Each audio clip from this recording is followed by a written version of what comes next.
So you've put in the training and you're ready to hit the road for your first trip with your service dog. Amazing! I've stayed at literally hundreds of hotels, both with my service dogs and while placing guide dogs. So many some years that I spent more than a third of the year on the road with my service dog. And over those years, I've learned a ton of tips that I'm going to share with you on how to make the booking process as well as the actual stay as smooth and conflict-free as possible. Hi, I'm Laura from Doggy U, and I'm a certified guide dog mobility instructor, service dog trainer, and trick trainer. And one of my major passions in life is travel. In fact, traveling and staying at different hotels for 2 to 6 weeks at a time was a big part of my job as a guide dog instructor and guide dog placement specialist for nearly a decade. So in today's video, we're going to talk about the important info you need to have about booking both hotels and Airbnbs with your service dog, and how to avoid headaches and conflict. We'll talk about how to book, what info you should include because it's different for each one, and about real life scenarios and how I've dealt with them in the past.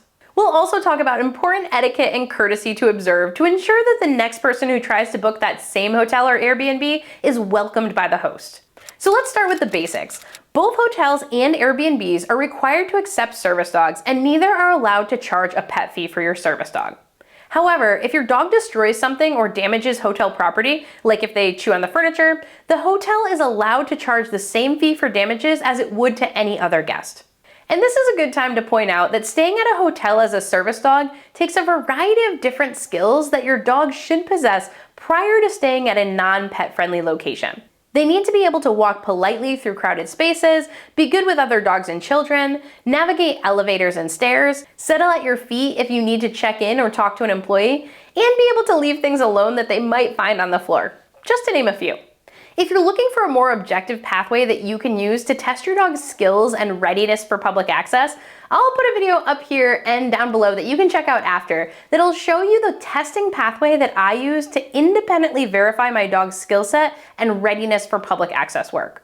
Okay, so let's talk about hotels first and then Airbnbs, and then we'll talk about etiquette that you should observe when you're staying in either lodging.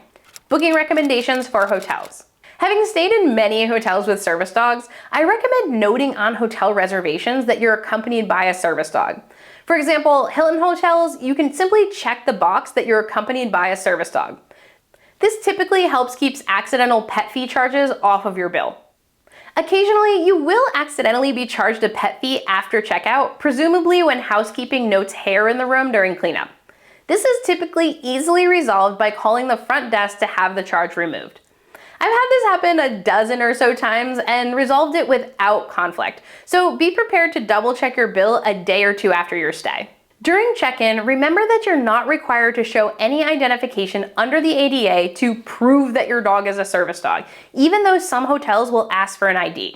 It's helpful to have a copy of the laws handy if needed. I actually have a totally free downloadable that you can use that has basically a summary of the ADA laws that you can print out and have handy and keep in your dog's vest or in your pocket. So I'll put that down in the description below. Larger chains are typically more experienced with guests who have service dogs, so I tend to stay at specific chains that I tend not to have issues with, just for my own peace of mind and ease of travel. This isn't an ad at all, but people often ask me where I like to stay and what hotels I like to stay at. If I have an option, I'm going to stay at the Hilton Home 2 Suites. They typically have more updated rooms. I've never had an issue with a service dog there, and they have a little kitchen, which means that I can fill up whips, Kongs, and Topples while I'm on the road and refreeze them. So lots of different benefits. So that's where I tend to stay if I have an option. When choosing a hotel room, I try to choose one that's on the first floor near an outside exit. And if you can't choose your own room on the app, I note it on my reservation or call ahead. This room selection minimizes contact with pets that might be in the hotel and keeps people that may be below you from hearing your dog potentially running back and forth or playing in the hotel room. It's also just easier to load and unload from the first floor if I'm having a poor health day. If your dog is inexperienced and has the potential to bark at a strange noise outside the room, I recommend first staying at pet-friendly hotels, where an occasional errant bark will be forgiven by the other guests. Get a room several doors away from the outside door and away from the elevator. Then turn on the TV to drown out any potential triggers. Staying at a pet-friendly hotel to start can help your service dog get used to the unique noises that happen at hotels. Occasionally, there can be issues with hotel staff.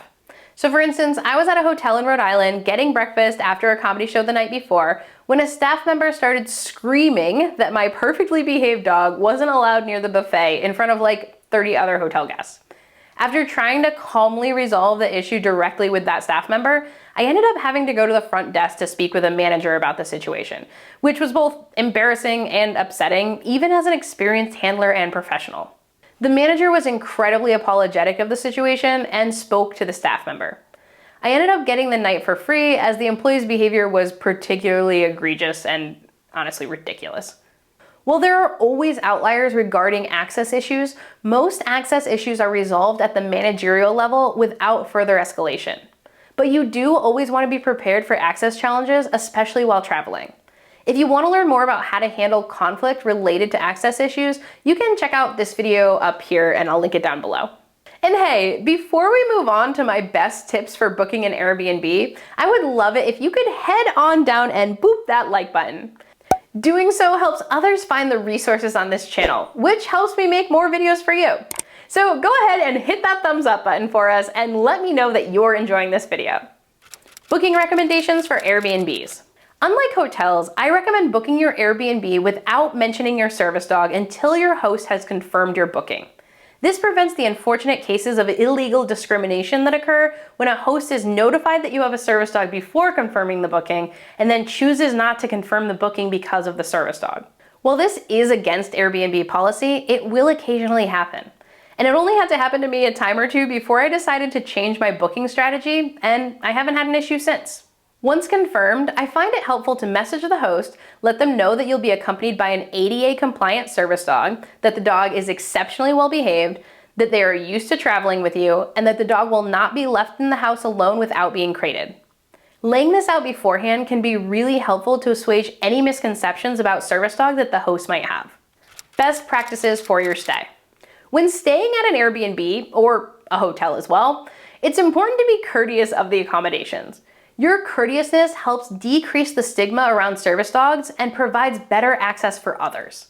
You can make an extra effort by doing things like bathing and grooming your dog a few days prior to your stay and keeping them well brushed, outside of the house of course, bringing extra sheets to lay over the beds or furniture to limit pet hair on the host's linens. I do this in rental cars as well. Not allowing dogs on furniture in non-pet friendly houses, bringing your own water bowls and food dishes, crating your dog in the house if you're leaving them alone for some reason.